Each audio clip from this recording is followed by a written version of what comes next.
ವೃತ್ತಿಯಲ್ಲಿ ವಕೀಲರು, ಪ್ರವೃತ್ತಿಯಲ್ಲಿ ಶಿಕ್ಷಕರಾಗಿ ಉತ್ತಮ ವಾಗ್ಮಿಗಳು. ಅವರು ಈ ಒಂದು ಕಾರ್ಯಕ್ರಮದಲ್ಲಿ ಮುಖ್ಯ ಭಾಷಣಕಾರರಾಗಿ ಆಗಮಿಸಿರುತ್ತಾರೆ. ಶ್ರೀಯುತ ಶ್ರೀನಿವಾಸ್ ರೆಡ್ಡಿರವರು, ಖ್ಯಾತ ವಕೀಲರು, ಈಗ ಈ ವೇದಿಕೆಯಿಂದ ಶಿಕ್ಷಕರ ಕುರಿತು ಮಾತನಾಡಲಿದ್ದಾರೆ.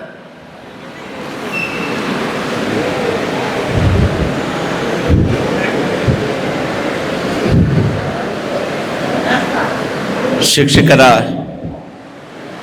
ದಿನಾಚರಣೆ ಅಂಗವಾಗಿ ಸಮಸ್ತ ಗುರುಗಳಿಗೆ ಅವರ ಪಾದಗಳನ್ನು ಸ್ಪರ್ಶಿಸುತ್ತಾ ಅವರ ಪಾದಗಳಿಗೆ ನನ್ನ ನಮನಗಳನ್ನು ಸಲ್ಲಿಸಿ ಅವರಿಗೆ ನಾನು ಶುಭಾಶಯಗಳನ್ನು ಮೊಟ್ಟ ಮೊದಲದಾಗಿ ಹೇಳಲಿಕ್ಕೆ ಇಷ್ಟಪಡ್ತೇನೆ.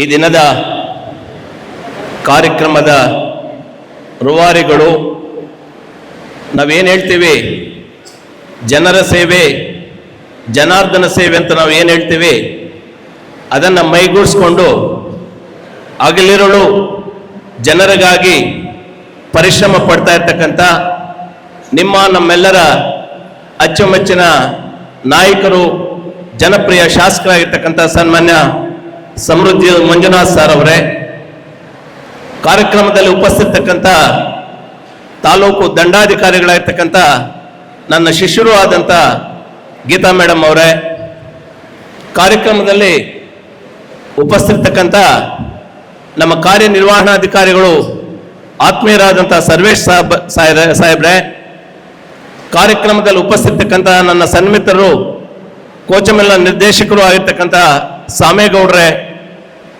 ಮತ್ತೋರ್ವ ನನ್ನ ಸನ್ಮಿತರು DCC ಬ್ಯಾಂಕಿನ ನಿರ್ದೇಶಕರು ಆಗಿರ್ತಕ್ಕಂಥ ರಘುಪತಿ ರೆಡ್ಡಿ ಅವರೇ, ಕಾರ್ಯಕ್ರಮದಲ್ಲಿ ಉಪಸ್ಥಿತಕ್ಕಂಥ ದಕ್ಷ ಆಡಳಿತಗಾರರು ಆಗಿರ್ತಕ್ಕಂಥ ಕ್ಷೇತ್ರ ಶಿಕ್ಷಣಾಧಿಕಾರಿಗಳಾಗಿರ್ತಕ್ಕಂಥ ರಾಮಚಂದ್ರಪ್ಪ ಸರ್ ಅವರೇ, ಕಾರ್ಯಕ್ರಮದಲ್ಲಿ ಉಪಸ್ಥಿತಕ್ಕಂಥ ನಮ್ಮ ಈ ಕಾರ್ಯಕ್ರಮದಲ್ಲಿ ಉಪಸ್ಥಿತಕ್ಕಂಥ ಆತ್ಮೀಯರಾದಂಥ ಮತ್ತು ಪ್ರಾಥಮಿಕ ಶಾಲಾ ಶಿಕ್ಷಕರ ಸಂಘದ ಅಧ್ಯಕ್ಷರು ಆದಂಥ ವೆಂಕಟಗುರಪ್ಪ ಮತ್ತು ಪದಾಧಿಕಾರಿಗಳೇ, ಕಾರ್ಯಕ್ರಮದಲ್ಲಿ ಉಪಸ್ಥಿತಕ್ಕಂಥ ಬೇಡ್ ನಾಣಸ್ವಾಮಿ ಅವರೇ, ಕಾರ್ಯಕ್ರಮದಲ್ಲಿ ಉಪಸ್ಥಿತಕ್ಕಂಥ ಅಶೋಕ್ ಅವರೇ, ಮತ್ತೋರ್ವ ನನ್ನ ಸನ್ಮಿತರು ಸಮಾಜ ಸೇವಕರು ಆಗಿರ್ತಕ್ಕಂಥ ಗೊಲ್ಲಳ್ಳಿ ಪ್ರಭಾಕರ್ ಅವರೇ, ಮತ್ತೋರ್ವ ಸಮಾಜ ಸೇವಕರು ಆಗಿರ್ತಕ್ಕಂಥ ನಮ್ಮ ಸತ್ಯಣ್ಣ ಅವರೇ, ಕಾರ್ಯಕ್ರಮದಲ್ಲಿ ಉಪಸ್ಥಿತಕ್ಕಂಥ ಆತ್ಮೀಯರು ಆದಂಥ ನಮ್ಮ ಭಾಗದ ನಾಯಕರು ಆಗಿರ್ತಕ್ಕಂಥ ನಮ್ಮ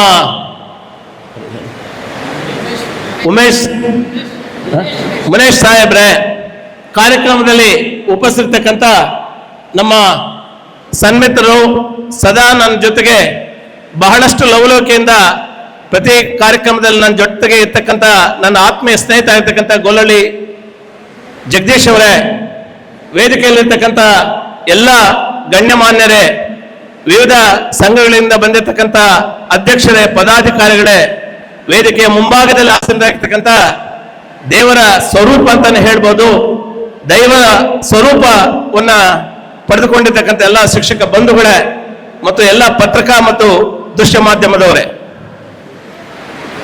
ಇವತ್ತು ನಾವೆಲ್ಲರೂ ಕೂಡ ಶಿಕ್ಷಕರ ದಿನಾಚರಣೆಯನ್ನು ಆಚರಣೆ ಮಾಡ್ತಾ ಇದ್ದೀವಿ. ಕುವೆಂಪು ಅವರು ಒಂದು ಮಾತು ಹೇಳಿದ್ರು, ಮಗು ಹುಟ್ಟುತ್ತಲೇ ವಿಶ್ವಮಾನವ, ಆ ಮಗು ಬೆಳೀತಾ ಬೆಳೀತಾ ಅಲ್ಪಮಾನವನಾಗ್ತಾನೆ, ಅಲ್ಪಮಾನವನಾಗಿರ್ತಕ್ಕಂಥವನನ್ನ ಮತ್ತೆ ವಿಶ್ವಮಾನದತ್ತ ಕೊಂಡೊಯ್ಯಬೇಕಾದ್ರೆ ಶಿಕ್ಷಣ ಅಗತ್ಯ ಅಂತ ಹೇಳಿದ್ರು ಕುವೆಂಪು ಅವರು. ಇದರ ಅರ್ಥ ಏನು? ಒಬ್ಬ ಮನುಷ್ಯ ಕೆಟ್ಟ ಆಲೋಚನೆ, ಮಗು ಹುಟ್ಟುತ್ತಾ ವಿಶ್ವಮಾನವ ಅಂತಾರೆ, ಮಗು ಹುಟ್ಟಿದಾಗ ಅದಕ್ಕೆ ಕೆಟ್ಟದ್ದು ಯಾವುದು ಸರಿ ಯಾವುದು ಗೊತ್ತಿಲ್ಲ, ದೇವರಿಗೆ ಸಮಾನ ಅಂತೀವಿ, ಅದು ನಿಷ್ಕಲ್ಮಶವಾದಂಥ ಒಂದು ಮನಸ್ಸು.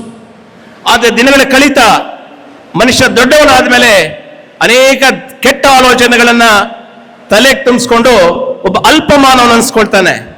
ಅವನಲ್ಲಿರ್ತಕ್ಕಂಥ ಕೆಟ್ಟ ಆಲೋಚನೆಗಳನ್ನ ತೊಲಗಿಸಿ ಅವನನ್ನ ಮತ್ತೆ ವಿಶ್ವಮಾನದ ಕೊಂಡೊಯ್ಯಬೇಕಾದ್ರೆ ಅವನಿಗೆ ಶಿಕ್ಷಣ ಕೊಡಬೇಕು ಅಂತಾರೆ ಕುವೆಂಪು ಅವರು.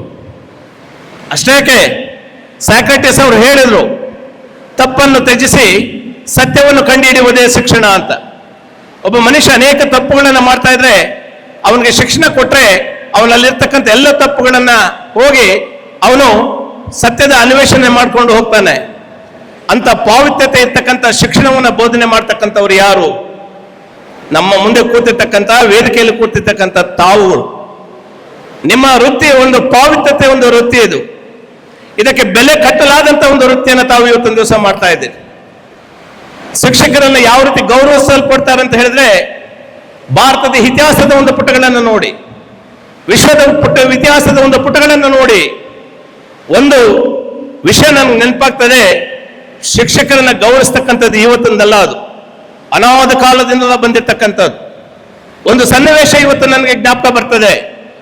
ತಾವೆಲ್ಲರೂ ಕೂಡ ಕೇಳಿದಿರಿ, ಇಡೀ ವಿಶ್ವವನ್ನೇ ಆಕ್ರಮಣ ಮಾಡಿದಂಥ ಒಬ್ಬ ಆಕ್ರಮಣಕಾರ ಅಲೆಕ್ಸಾಂಡರ್. ಒಂದು ದಿವಸ ರಾಜಬೀದಿಯಲ್ಲಿ ನಡ್ಕೊಂಡು ಹೋಗ್ತಾ ಇರ್ತಾನೆ. ಮಹಾಮಂತ್ರಿ ಹಿಂಬಾಲಿಸ್ತಾ ಇರ್ತಾರೆ. ಅರಿಸ್ಟಾಟಲ್ ತನ್ನ ಗುರು ಹೆದರಾಗ್ತಾನೆ. ಸಾರ್ವಜನಿಕವಾಗಿ ಎಲ್ಲರೂ ನೋಡ್ತಾ ಇರ್ತಾರೆ. ತನ್ನ ಮೊಣಕಾಲನ್ನು ಹೂರಿ ಅವರ ಪಾದಗಳನ್ನು ಸ್ಪರ್ಶಿಸಿ ನಮಸ್ಕರಿಸ್ತಾನೆ. ಯಾರು? ಅರಿಸ್ಟಾಟಲ್.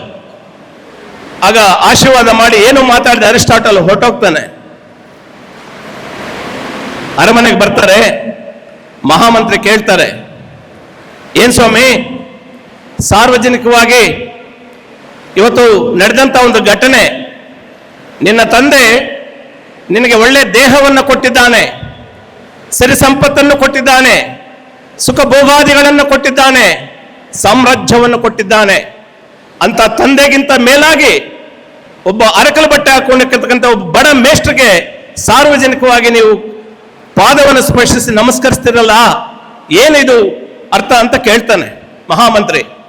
ಆಗ ಅಲೆಕ್ಸಾಂಡರ್ ಹೇಳ್ತಾನೆ, ನೋಡಿ ಮಹಾಮಂತ್ರಿಗಳೇ, ನಮ್ಮ ತಂದೆ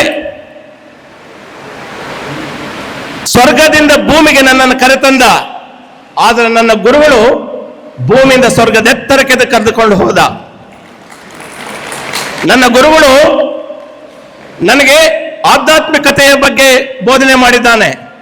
ನಿಜ, ನನ್ನ ತಂದೆ ಸುಖ ಭೋಗಾದಿಗಳನ್ನು ಕೊಟ್ಟಿದ್ದಾನೆ, ಐಶ್ವರ್ಯವನ್ನು ಕೊಟ್ಟಿದ್ದಾನೆ, ಸಾಮ್ರಾಜ್ಯವನ್ನು ಕೊಟ್ಟಿದ್ದಾನೆ. ಅವೆಲ್ಲವೂ ಕೂಡ ಕಾಲ್ಪನಿಕ ಮಹಾಮಂತ್ರಿಗಳೇ. ಇವತ್ತು ನನ್ನ ಜೊತೆ ಇರ್ಬೋದು, ಅದು ನನ್ನ ಕೈ ಬಿಟ್ಟು ಹೋಗ್ಬೋದು. ಆದ್ರೆ ನನ್ನ ಗುರುಗಳಾಗಿರ್ತಕ್ಕಂಥ ಅರಿಸ್ಟಾಟಲ್ ಕೊಟ್ಟಿರ್ತಕ್ಕಂಥ ವಿದ್ಯೆ ಯಾರು ಕೂಡ ಕಸಿದುಕೊಳ್ಳದೆ ಇರ್ತಕ್ಕಂಥ ಅಮರಸಿರಿ ಅಂತಕ್ಕಂಥ ವಿದ್ಯೆಯನ್ನು ಕೊಟ್ಟಿದ್ದಾನೆ. ಅವರು ಕೊಟ್ಟಂತ ಮಾರ್ಗದರ್ಶನದಲ್ಲಿ ಈ ಮಟ್ಟಕ್ಕೆ ಬೆಳೆದಿದ್ದೇನೆ ಅಂತ ಮಹಾನ್ ಭಾವರಿಗೆ ನಮಸ್ಕರಿಸದೆ ನಾನು ಇನ್ಯಾರಿಗೆ ನಮಸ್ಕರಿಸಲಿ ಅಂತ ಹೇಳ್ತಾನೆ. ಯಾರು? ಅಲೆಕ್ಸಾಂಡರ್. ಅಂದ್ರೆ ಗುರುವನ್ನ ಇವತ್ತಲ್ಲ, ಮೊದಲಿನ ಕೂಡ ಅನಾದಿ ಕಾಲದಿಂದ ಕೂಡ ಅವರನ್ನ ಪೂಜಿಸಲ್ಪಡ್ತಾ ಇದೆ. ಅಷ್ಟೇಕೆ ರಾಮಾಯಣದ ಒಂದು ಇತಿಹಾಸವನ್ನು ತೆಗೆದುಕೊಳ್ಳಿ. ಬಹುಶಃ ರಾಮ ನಮ್ಮೆಲ್ಲರಿಗೂ ಗೊತ್ತಿರುವ ಹಾಗೆ ಸರ್ವಂತ್ರಯಾಮಿ, ವಿಶ್ವನ ಮಹಾವಿಷ್ಣುವನ ಸ್ವರೂಪ, ಸರ್ವವನ್ನು ಬಲ್ಲವನು ಅಂತ ಶ್ರೀರಾಮಚಂದ್ರನೇ ಅಯೋಧ್ಯೆಯನ್ನು ಆಳ್ವಿಕೆ ನಡೆಸುವಂತಹ ಸಂದರ್ಭದಲ್ಲಿ ತಾನು ಯಾವುದೇ ಜನಪರ ಕಾರ್ಯಕ್ರಮಗಳನ್ನು ನಿರ್ಧಾರಗಳನ್ನು ತೆಗೆದುಕೊಳ್ಳುವಾಗ ತನ್ನ ಗುರುಗಳಾಗಿರ್ತಕ್ಕಂಥ ವಸಿಷ್ಠರ ಮಾರ್ಗದರ್ಶನ ಇಲ್ಲದೆ ಏನು ಮಾಡ್ತಾ ಇರಲಿಲ್ಲ. ಆ ಒಂದು ಸ್ಥಾನ ಆವತ್ತಿಂದ ಕೂಡ ಗುರುಗೆ ಕೊಟ್ಟಿದ್ದೇವೆ ನಾವು. ಇವತ್ತಿನ ದಿನಗಳಲ್ಲಿ ನೋಡಿದಾಗ ಸ್ವಾಮಿ ವಿವೇಕಾನಂದರ ನೆನಪಾಗ್ತದೆ. ಸ್ವಾಮಿ ವಿವೇಕಾನಂದರು ಹೇಳಿದ್ರು, ಶಿಕ್ಷಕ ಅಂದ್ರೆ ಅವರ ವ್ಯಕ್ತಿ ಅಲ್ಲ, ಈ ದೇಶದ ಮಹಾನ್ ಶಕ್ತಿ ಎಂದ್ರು. ಯಾಕೆ ವಿವೇಕಾನಂದರು ಯಾಕೆ ಮಾತನ್ನು ಹೇಳ್ತಾರೆ ಅಂದ್ರೆ, ಸರ್ವಧರ್ಮ ಸಮ್ಮೇಳನಕ್ಕೆ ಹೋಗ್ತಾರೆ, ಅದ್ಭುತವಾದಂತ ಒಂದು ಭಾಷಣವನ್ನು ಮಾಡ್ತಾರೆ. ಇಂದು ಸಮಾಜದ ಒಂದು ವೈಶಿಷ್ಟ್ಯತೆ ಮತ್ತು ಗಾಂಭೀರ್ಯತೆಯನ್ನು ಇಡೀ ವಿಶ್ವಕ್ಕೆ ಸಾರಿದಂತವರು ಮಹಾನ್ ಭಾವರು. ಅವರು ಭಾಷಣ ಕೇಳಿ ಬಹಳಷ್ಟು ಪ್ರಭಾವಿತರಾಗಿ ತಮ್ಮ ದೇಶಗಳಿಗೆ ಕರ್ಕೊಂಡು ಹೋಗ್ತಾರೆ. ಯಾವುದೋ ಒಂದು ದೇಶದಲ್ಲಿ ಅವರು ಇರಬೇಕಾದ್ರೆ ಒಬ್ಬರು ಪ್ರಶ್ನೆ ಮಾಡ್ತಾರೆ ಸ್ವಾಮಿ ವಿವೇಕಾನಂದರು, ಸ್ವಾಮಿ ಇಷ್ಟು ಚಿಕ್ಕ ವಯಸ್ಸಿನಲ್ಲಿ ಎಷ್ಟು ಜ್ಞಾನವನ್ನು ತುಂಬಿಸ್ಕೊಂಡಿದ್ದೀರಿ, ಒಳ್ಳೆಯ ಒಂದು ಸಾಧನೆ ಹತ್ರ ಮುನ್ನುಗ್ತಾ ಇದ್ರಿ, ಇದರ ಅರ್ಥ ಏನು, ಇದರ ಅಂತರಾಳ ಏನು ಅಂದಾಗ ಅವರು ಒಂದೇ ಮಾತು ಹೇಳ್ತಾರೆ, ನಾನು ಏನ್ ಸಾಧನೆ ಮಾಡಿದ್ದೀನೋ ಇಲ್ವೋ ನನಗೆ ಗೊತ್ತಿಲ್ಲ, ನಿಮ್ಮ ಪ್ರಕಾರ ನಾನು ಏನಾದರೂ ಒಂದು ಸಾಧನೆ ಮಾಡಿದ್ದೀನಿ ಅಂತ ಹೇಳಿದ್ರೆ ಆ ಸಾಧನೆ ಹಿಂದೆ ಒಂದು ದೊಡ್ಡ ಶಕ್ತಿ ಇದೆ ನನ್ನ ಹಿಂದೆ. ಆ ಶಕ್ತಿ ಅಂತ ಹೇಳಿದ್ರೆ ನನ್ನ ಪರಮ ಪೂಜ್ಯ ಗುರುಗಳಾಗಿರ್ತಕ್ಕಂಥ ರಾಮಕೃಷ್ಣ ಪರಮಹಂಸರು ಅಂತ ಹೇಳಿದ್ರು. ಆದ್ಮೇಲೆ ಆವಾಗಲೇ ವೆಂಕಟಗಿರಪ್ಪನವರು ಹೇಳ್ತಾ ಇದ್ರು, ಗುರು ಸ್ಥಾನ ಎಂತದ್ದು ಅಂತ ಹೇಳಿದ್ರೆ ಸರ್ವಪಲ್ಲಿ ರಾಧಾಕೃಷ್ಣ ಅವರು ಈ ರಾಷ್ಟ್ರದ ರಾಷ್ಟ್ರಪತಿಗಳಾಗಿ ಅವರು ಅಧಿಕಾರವನ್ನು ಸ್ವೀಕರಿಸಿ ಆಚೆಗೆ ಬರ್ತಾರೆ. ಮಾಧ್ಯಮದವರು ಕೇಳ್ತಾರೆ, ಸರ್ ನಿಮ್ಮ ಜೀವನದಲ್ಲಿ ಬಹಳಷ್ಟು ಸಂತೋಷ ಪಡುವಂತ ಸಂಗತಿ ಏನಾದರೂ ಇದೆಯಾ ಅಂತ ಕೇಳ್ತಾರೆ. ಆಗ ಪತ್ರಕರ್ತರು ಅಂದ್ಕೊಂಡಿದ್ರು, ನಾನು ಈ ರಾಷ್ಟ್ರದ ಅತ್ಯುನ್ನತ ಪದವಿಯನ್ನು ಅಲಂಕರಿಸಿದ್ದೀನಿ, ಇನ್ನು ಅದಕ್ಕಿಂತ ನನಗೆ ಇನ್ನೇನು ಬೇಕು, ಅದೇ ನನ್ನ ಜೀವನದ ಸಂತೋಷದ ವಿಚಾರ ಅಂತ ಹೇಳ್ತಾರೆ ಅನ್ಕೊಂಡ್ರು. ಅದು ಹೇಳಿದ್ರು ಸರ್ವಪಲ್ಲಿ ರಾಧಾಕೃಷ್ಣ ಅವರು, ನಿಜ ನಾನು ರಾಷ್ಟ್ರಪತಿಯಾಗಿ ಅಧಿಕಾರವನ್ನು ಅಲಂಕರಿಸಿದ್ದೇನೆ, ಆದ ಪ್ರತಿ ಅನುಕ್ಷಣವೂ ಕೂಡ ನನ್ನ ಮನಸ್ಸಿಗೆ ಉಲ್ಲಾಸವನ್ನು ಕೊಡ್ತಕ್ಕಂಥ ವೃತ್ತಿ ಇನ್ನೊಂದಿದೆ, ಅದು ನನ್ನ ಜೀವನದಲ್ಲಿ ನಾನು ಶಿಕ್ಷಕ ಅನ್ನೋದು ನನ್ನ ಹೆಮ್ಮೆಯ ವಿಚಾರ ಅಂತ ಹೇಳ್ತಾರೆ. ಯಾರು? ಸರ್ವಪಲ್ಲಿ ರಾಧಾಕೃಷ್ಣ ಅವರು. ಅಂದ್ರೆ ಅಷ್ಟು ಅತ್ಯುನ್ನತ ಒಂದು ಶಿಖರಕ್ಕೆ ಏರಿದ್ರು ಕೂಡ ಅವರು ನಾನು ಶಿಕ್ಷಕ ಅನ್ನೋದನ್ನು ಮರ್ತಿರ್ಲಿಲ್ಲ. ಅಷ್ಟೇಕೆ ಅಬ್ದುಲ್ ಕಲಾಂ, ಈ ಅಬ್ದುಲ್ ಕಲಾಂ ಅವರನ್ನ ಉದಾಹರಣೆ ತೆಗೆದುಕೊಳ್ಳಿ. ಅಬ್ದುಲ್ ಕಲಾಂರನ್ನ ಅವರು ರಾಷ್ಟ್ರಪತಿಗಳಾಗಿ ನಿವೃತ್ತಿ ಆದ್ಮೇಲೆ ಯಾರೋ ಪ್ರಶ್ನೆ ಮಾಡ್ತಾರೆ, ಸರ್ ಸೈಂಟಿಸ್ಟ್ ಆಗಿದ್ದೀರಿ, ರಾಷ್ಟ್ರಪತಿಗಳಾಗಿ ಕೆಲಸ ಮಾಡಿದ್ದೀರಿ, ಇದು ಬಿಟ್ಟು ಇದು ಹೊರತುಪಡಿಸಿ ಇನ್ಯಾವುದಾದ್ರೂ ನಿಮ್ಗೆ ಸಂತೋಷ ಕೊಡುವಂತ ವಿಚಾರ ಏನಾದ್ರು ನಿಮ್ಮಲ್ಲಿ ಇದೆ ಅಂತ ಹೇಳಿದ್ರೆ ಅವ್ರು ಇಂಗ್ಲಿಷಲ್ಲಿ ಒಂದು ವರ್ಡ್ ಹೇಳ್ತಾರೆ, no doubt I worked as scientist, no doubt I worked as a scientist and I worked as a president of India, but I am proud to say I am a teacher. ನಾನು ನಿಜ ವಿಜ್ಞಾನಿಯಾಗಿ ಕೆಲಸ ಮಾಡಿದ್ದೇನೆ, ರಾಷ್ಟ್ರಪತಿಗಳಾಗಿ ಕೆಲಸ ಮಾಡಿದ್ದೇನೆ, ಪ್ರತಿ ಅನುಕ್ಷಣ ನನಗೆ ಉಲ್ಲಾಸ ಕೊಡ್ತಕ್ಕಂಥ ವಿಚಾರ ಅಂತ ಹೇಳಿದ್ರೆ ನಾನೊಬ್ಬ ಶಿಕ್ಷಕ. ಆ ಶಿಕ್ಷಕ ವೃತ್ತಿಯಲ್ಲಿ ನನಗೆ ಸಿಕ್ಕಂತ ಒಂದು ತೃಪ್ತಿ ಬಹುಶಃ ಯಾವುದಲ್ಲೂ ಕೂಡ ನನಗೆ ಸಿಗಲಿಲ್ಲ ಅಂತಾರೆ ಅಬ್ದುಲ್ ಕಲಾಂ. ಯಾಕೆ ಈ ಮಾತುಗಳಂತ ಮುಂದೆ ವ್ಯಕ್ತಪಡಿಸ್ತಾರೆ ಅಂತ ಹೇಳಿದ್ರೆ, ಶಿಕ್ಷಕರಾಗಿರ್ತಕ್ಕಂಥ ನೀವು ನಿಮ್ಮಲ್ಲಿ ಎಷ್ಟು ಪಾವಿತ್ರತೆ ಇದೆ. ಒಬ್ಬ ಶಿಕ್ಷಣ ತಜ್ಞರು ಹೇಳಿದ್ರು, ಏನು ಗುರುವಿಲ್ಲದ ಸಮಾಜ ದೋಣಿ ಇಲ್ಲದ, ಅಂದ್ರೆ ದಿಕ್ಸೂಚಿ ಇಲ್ಲದಂತ ದೋಣಿ ಅಂತೆ ಅಂತ. ಯಾವ ರೀತಿ ಒಂದು ದೋಣಿಗೆ ದಿಕ್ಸೂಚಿ ಇಲ್ವೋ, ಆ ದಿಕ್ಸೂಚಿ ಇಲ್ಲದೆ ಅದು ಸಮುದ್ರಕ್ಕೆ ಇಳಿದಾಗ ಅದು ನಿರ್ದಿಷ್ಟವಾದ ಸ್ಥಳ ಸೇರ್ಲಿಕ್ಕಾಗಲ್ಲ. ಅದೇ ರೀತಿ ಕೂಡ ಸಮಾಜಕ್ಕೆ ಗುರು ಇಲ್ಲ ಅಂತ ಹೇಳಿದ್ರೆ ಆ ಸಮಾಜ ಯಾವುದೇ ಒಂದು ಗುರಿಯನ್ನು ಸಾಧಿಸಲಿಕ್ಕೆ ಸಾಧ್ಯ ಆಗೋದಿಲ್ಲ. ಆ ನಿಟ್ಟಿನಲ್ಲಿ ಬಹಳ ಪಾವಿತ್ರತೆ ಒಂದು ಜೀವನವನ್ನು ಇವತ್ತು ನೀವು ವೃತ್ತಿಯನ್ನು ಮಾಡ್ತಾ ಇದ್ದೀರಿ ಬಂಧುಗಳೇ, ಅದು ನಿಮ್ಮ ಗಮನದಲ್ಲಿ ಇಟ್ಕೋಬೇಕು. ಇನ್ನೊಂದು ವಿಚಾರ ತಮ್ಮಲ್ಲಿ ನಾನು ಕಳಕಳಿಯಿಂದ ಮನವಿ ಮಾಡ್ತಕ್ಕಂಥದ್ದು, ನಿಮ್ಮ ಮೇಲೆ ಗುರುತರವಾದಂಥ ಒಂದು ಜವಾಬ್ದಾರಿಗಳಿದೆ. ಸಮಾಜ ನಿಮ್ಮಿಂದ ಬಹಳಷ್ಟು ಅಪೇಕ್ಷಿಸ್ತಾ ಇದೆ. ಜನ್ಮ ಕೊಟ್ಟಂತ ಮಕ್ಕಳನ್ನ ಶಾಲೆಗೆ ಕೊಟ್ಟಂತ ಕಳಿಸಿದಂತ ತಂದೆ ತಾಯಿಗಳು, ನನ್ನ ಮಗು ಚೆನ್ನಾಗಿ ಓದಬೇಕು, ನನ್ನ ಮಗು ಹಾಗಾಗ್ಬೇಕು ಹೀಗಾಗ್ಬೇಕು, ಆ ಕೆಲಸವನ್ನು ನನ್ನ ಶಿಕ್ಷಕರು ಮಾಡ್ತಾರೆ ಅಂತಕ್ಕಂಥ ಪೂರ್ಣ ಪ್ರಮಾಣವಂತ ಒಂದು ನಂಬಿಕೆಯನ್ನ ಇವತ್ತು ಶಿಕ್ಷಕರ ಮೇಲೆ ಸಮಾಜ ಇಟ್ಟಿದೆ. ಅದನ್ನು ಹುಸಿ ಮಾಡಬಾರ್ದು ನೀವು. ಯಾಕಂತ ಹೇಳಿದ್ರೆ ನಾನು ಹೇಳ್ತೇನೆ, ಶಿಕ್ಷಕರ ಒಂದು ವೃತ್ತಿ ಒಂದು ಪಾವಿತ್ರತೆ ಒಂದು ವೃತ್ತಿ ಅಂತ ಹೇಳ್ತೇನೆ. ಯಾಕೆ ಗೊತ್ತಾ? ಸರ್ವಪಲ್ಲಿ ರಾಧಾಕೃಷ್ಣ ಅವರು ಶಿಕ್ಷಕರಿಗೆ ಒಂದು ಸಂದೇಶವನ್ನು ಕೊಟ್ಟರು. ಏನ್ ಕೊಟ್ರು? ಸರ್ವಪಲ್ಲಿ ರಾಧಾಕೃಷ್ಣ ಅವರು ಒಂದೇ ಒಂದು ಸಂದೇಶವನ್ನು ಕೊಟ್ಟರು. ಏನಂತ ಹೇಳಿದ್ರೆ, ಶಿಕ್ಷಕರಾಗಿರ್ತಕ್ಕಂಥ ನಾವು ನಮ್ಮ ನಡತೆಗಳು 10 ಜನ ಅದನ್ನು ಅನುಕರಣೆ ಮಾಡ್ಬೇಕಂತ ಇರಬೇಕೇ ವಿನಃ 10 ಜನ ಅದನ್ನು ವಿಮರ್ಶೆ ಮಾಡುವಂತಿರಬಾರ್ದು ಅಂತ. ಅಂದ್ರೆ ಅದ ಅರ್ಥ ಏನಂತ ಹೇಳಿದ್ರೆ, ನಮ್ಮ ನಡತೆಗಳನ್ನು ನೋಡಿ ಇನ್ನೊಬ್ಬರು ಕಲಿಬೇಕು, ಅದನ್ನು ವಿಮರ್ಶೆ ಮಾಡುವಂತ ರೀತಿಯಲ್ಲಿ ನಾವು ಇರಬಾರ್ದು ಅಂತಕ್ಕಂಥ ಒಂದು ಸಂದೇಶವನ್ನು ಕೊಟ್ಟಂತವರು ಸರ್ವಪಲ್ಲಿ ರಾಧಾಕೃಷ್ಣ ಅವರು. ಆತ್ಮೀಯ ಬಂಧುಗಳೇ, ತಮ್ಮೆಲ್ಲರೂ ಕೂಡ ನಾನು ಹೇಳ್ತಕ್ಕಂಥದ್ದು ಕೊನೆಯದಾಗ ಒಂದು ಮಾತನ್ನು ಹೇಳಿ ನನ್ನ ಮಾತನ್ನು ಮುಗಿಸ್ತೇನೆ. ಬಹುಶಃ ನಾನು ಹೇಳ್ತಾ ಇರ್ತೇನೆ, if A doctor commits a mistake, only a patient will die. If a lawyer commits a mistake, only a client will spoil. If a teacher commits a mistake, the whole society will spoil. ಒಬ್ಬ doctor ವೈದ್ಯ ತಪ್ಪು ಮಾಡಿದ ಒಬ್ಬ ರೋಗಿ ಮಾತ್ರ ಸಾಯಬಲ್ಲ. ನನ್ನಂತ ಒಬ್ಬ ವಕೀಲ ತಿಳಿದೋ ತಪ್ಪು ಮಾಡಿದೆ ಅದು ಒಬ್ಬ ಕಕ್ಷಿದಾನ್ಗೆ ನ್ಯಾಯ ಹೋಗಬಲ್ದು.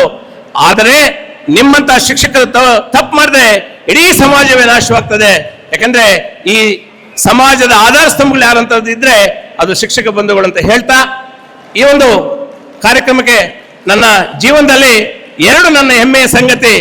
ಒಂದು, ನಾನು ವಿದ್ಯಾರ್ಥಿ ದಶೆಯಲ್ಲಿ ನಾನೊಬ್ಬ ಸರ್ಕಾರಿ ಶಾಲೆಯ ವಿದ್ಯಾರ್ಥಿ ಅನ್ನೋದು ಒಂದು ಹೆಮ್ಮೆ ಆದ್ರೆ, ನಾನೊಬ್ಬ ಶಿಕ್ಷಕನ ಮಗನೋ ಹೆಮ್ಮೆ ಇನ್ನೊಂದಾಗಿದೆ ನನ್ನ ಜೀವನದಲ್ಲಿ. ಆ ರೀತಿಯಾಗಿ ಇವತ್ತೊಂದು ದಿವಸ ಈ ಒಂದು ವೇದಿಕೆಗೆ ಕರೆಸ್ಕೊಂಡು ಈ ಒಂದು ಕೆಲವಾರು ನನಗೆ ಅನಿಸಿರ್ತಕ್ಕಂಥ ಮಾತುಗಳನ್ನ ತಮ್ಮ ಮುಂದೆ ವ್ಯಕ್ತಪಡಿಸಲಿಕ್ಕೆ ನನಗೆ ಅವಕಾಶ ಕೊಟ್ಟಂತ ತಮ್ಮೆಲ್ಲರಿಗೂ ನಾನು ವಂದಿಸಿ, ನಾನು ತುರ್ತು ಕೆಲಸ ಇರೋದ್ರಿಂದ ನಾನು ಪ್ರಭಾಕರ್ ಎಲ್ಲ ಹೋಗ್ಬೇಕಾದ್ರಿಂದ ಸಭೆಯ ಒಂದು ಅನುಮತಿಯನ್ನು ಪಡೆದು ನಾನು ಇಲ್ಲಿಂದ ನಿರ್ಗಮಿಸ್ತಾ ಇದ್ದೀನಿ. ಜೈ ಹಿಂದ್, ಜೈ ಕರ್ನಾಟಕ.